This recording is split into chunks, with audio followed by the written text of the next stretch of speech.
चलिए दोस्तों, आज हम लोग देखेंगे कि रेलवे कोच में जो एयर कंडीशनिंग लगा हुआ रहता है तो वो क्या चीज़ होता है, क्या काम करता है, ठीक है। उसमें कौन-कौन सा कनेक्शन किया हुआ रहता है, ठीक है। उसमें कौन-कौन से कनेक्शन किया हुआ रहता है, कौन-कौन से कंपोनेंट लगे हुए रहते हैं, ठीक है। तो उस चीज़ के बारे में हम लोग देखेंगे। तो सबसे पहले देखते हैं कि एयर जो कंडीशनिंग है ये एयर कंडीशनिंग होता है क्या है? तो एयर कंडीशनिंग क्या होता है कि जहाँ पे भी रेलवे कोच में आप बैठे हैं तो आपको कंफर्ट फ़ील कराने के लिए उसका जो टेम्परेचर है सराउंडिंग का, ठीक है, और ह्यूमिडिटी इसको नॉर्मल का रखता है, ठीक है।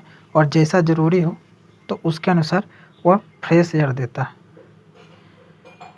तो ये इसी को हम लोग कहते हैं एयर कंडीशनिंग सिस्टम। अभी के दिन में ये जान लीजिए, अभी के दिन में air conditioning is employed in railway coach में क्या हो गया है कि एक कंफर्ट एनवायरनमेंट पैदा करना ही काम होता है उसका ना ट्रेन में, जिससे कि पैसेंजर जो भी होते हैं वह अच्छा फील कर सकें जर्नी के दौरान। ये जो एयर कंडीशनिंग होती है इसको हम लोग कहते हैं रेलवे कोच एयर कंडीशनिंग। तो जो रेलवे कोच एयर कंडीशनिंग होता है, तो जब इतना फैसिलिटी दे रही है हमारे रेलवे, तो उसके लिए उसका जो किराया भी रहता है वो भी हायर रहता है। यानी रेलवे का जो इसका किराया होगा वो भी हायर रहता है। और हम लोग बात करें कि अगर एयर कंडीशनिंग के सिस्टम में क्या-क्या ज़रूरी होता है, तो वो चीज़ हम लोग देखते हैं। एयर कंडीशनिंग सिस्टम में जो वहाँ का जो टेम्परेचर होता है, ठीक है, वह नॉर्मल होता है, जिससे कि हम लोग को कंफर्ट एनवायरनमेंट करने में आसानी होती है। और ये ह्यूमिडिटी को मेंटेन करता है प्रॉपर्ली, ठीक है, जिससे कि हमें कंफर्म एनवायरनमेंट मिलती है। और क्या होता है कि प्योर एंड फ्रेश एयर मिलता है जो मेंटेन करता है एयर कंडीशनिंग जोन को। इससे क्या होता है कि हम लोग जो क्लाइमेट चेंज होती है, क्लाइमेट कंडीशन का चेंज होता है, पैसेंजर उससे अच्छा से देख रेख कर लेता है कि हाँ वो सही है कि नहीं, यानी कि ये चीज़ होना चाहिए वहाँ पे। क्लाइमेट चेंज जैसे मान लीजिए गर्मी चाहिए तो गर्मी के लिए आपको जिस तरह का सिचुएशन है तो वो चीज़ आपको मिल जाएगा। ठंड है तो ठंड में आपको जिस तरह का चाहिए वो चीज़ हमारे यहाँ पे मिलता है। उस क्लाइमेट जिस तरह का कंडीशन चाहिए वो चीज़ हमें ये मिल जाती है।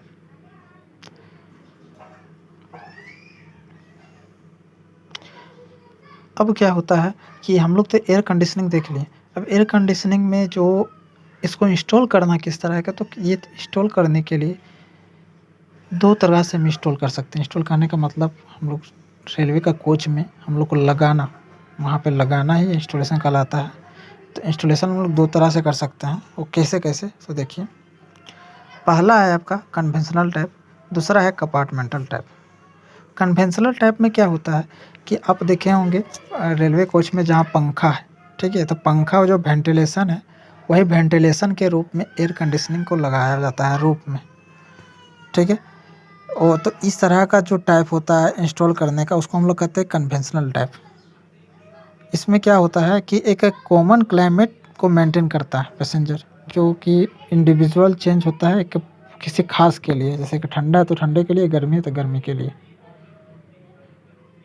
इसका उपयोग अभी के दिन में ज़्यादातर यूज़ किया जा रहा है, ठीक है। दूसरा है आपका कंपार्टमेंटल टाइप।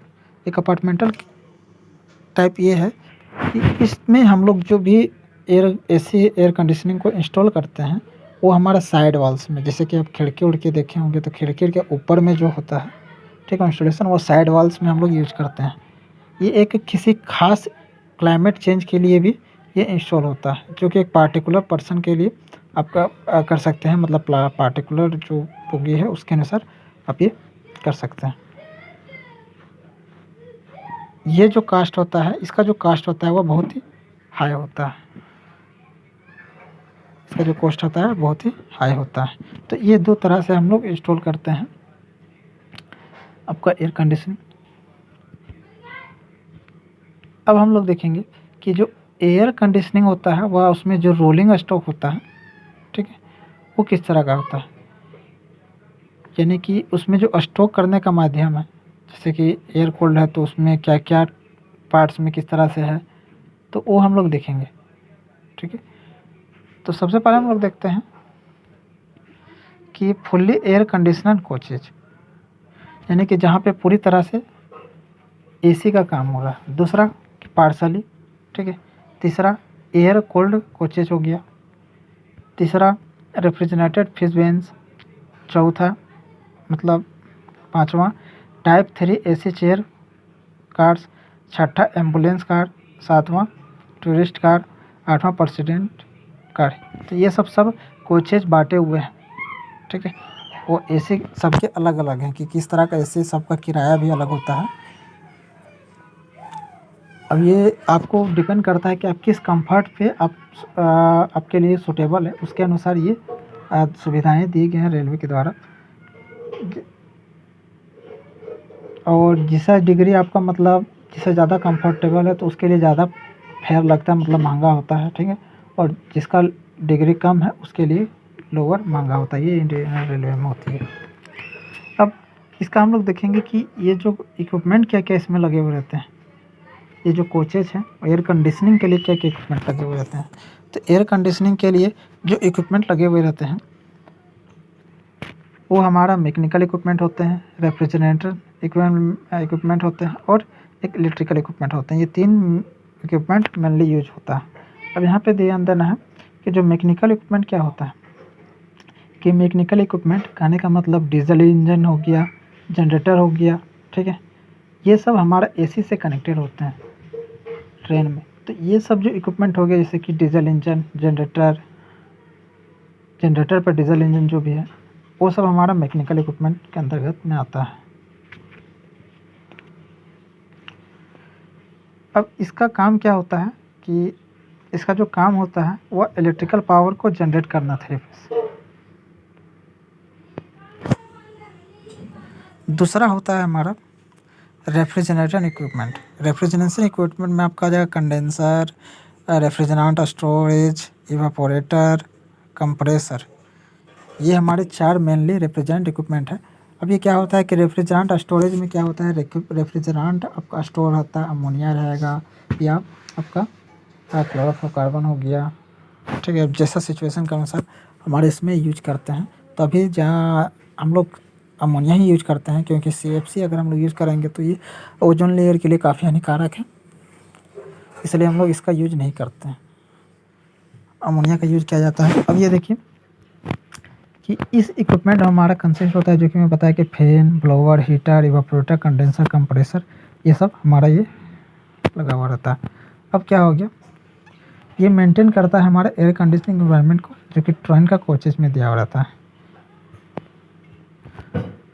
अब क्या हो गया कि concept of refrigerant to get air conditioning equipment, हमको एयर कंडीशनिंग इक्विपमेंट में ये हमारा कोचेज में सर्कुलेट करने का काम करता है। अब देखिए यहाँ पे हम लोग देखेंगे कि ये जो दिया हुआ है तो किसका क्या काम है वो हम लोग देखते हैं। तो देखिए यहाँ रेफ्रिजरेंट आप देख रहे हैं, तो ये रेफ्रिजरेंट स्टोरेज है। यहाँ पे रेफ्रिजरेंट है, ये लिक्विड के फॉर्म में होता है जो कि यहाँ पे जाता है इवापोरेटर में वाल्व के माध्यम से कंट्रोल करके। तो इवापोरेटर में ये गया ये रेफ्रिजरेटर। अब इवापोरेटर में जो हीट को ये एब्जॉर्ब कर लेता है बाहर से, ठीक है। और एब्जॉर्ब करने के बाद फिर यह रेफ्रिजरेंट के फॉर्म में, गैसियस के फॉर्म में कंप्रेसर के पास जाता है। कंप्रेसर में मोटर और लगा हुआ रहता है और मोटर कंप्रेस को कर देता है अच्छा से। कंप्रेस करने के बाद जब कंप्रेस करता है तो उसका प्रेशर क्या होता है, बढ़ जाता है, टेम्परेचर बढ़ जाता है। यहाँ प्रेशर आपका कम रहता है, टेम्परेचर कम रहता है। फिर क्या होता है कि यहाँ पे फिर से यही गैस के फॉर्म में ये रेफ्रिजरेंट को फिर कंडेंसर में भेजा जाता है। कंडेंसर में क्या होता है कि यहाँ से हीट बाहर निकलता है, ठीक है। हीट बाहर निकलता है, उस कंडीशन में इसका भी प्रेशर और टेम्परेचर दोनों हाई रहता है।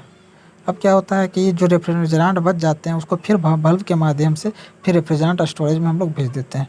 तो ये हमारा प्रोसेस होता है रेफ्रिजरेंट इक्विपमेंट में।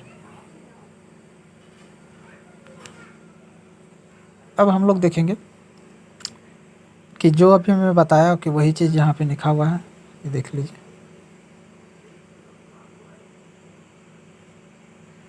देखिए जैसे मैं बताया कि at the evaporator object to be cooled the initially refrigerant will drawn free refrigerant from refrigerant storage. वही मैं बताया कि रेफ्रिजरेंट है उसको हम लोग खींचा गया है रेफ्रिजरेंट स्टोरेज से, ठीक है, थ्रो कंट्रोल वाल्व की थ्रो से, ठीक है, इवापोरेटर उसके बाद भेजेगी। तो इन शुरुआत में क्या रेफ्रिजरेंट लिक्विड के फॉर्म में होता है, ठीक है, ये पास कर जाता है इवापोरेटर में, ठीक है, तो ये हीट को एब्जॉर्ब कर लेता है, ठीक है, जब एब्जॉर्ब कर लेता है तो उसमें जो ऑब्जेक्ट होते हैं वो ठंडे हो जाते हैं, है ना। और गैस रेफ्रिजरेंट ये कंप्रेस्ड हो जाता है कंप्रेसर के द्वारा, ठीक है, and temperature will be so high हो जाता है, उस कंडीशन में टेम्परेचर हाई हो जाता है, कंडेंसर जो रिसीव करता है उस कंडीशन में, ठीक है। Since pressure and temperature are low, ठीक है, जब कंडेंसर रिसीव कर लेता है उसमें प्रेशर और टेम्परेचर लो हो जाता है, ठीक है।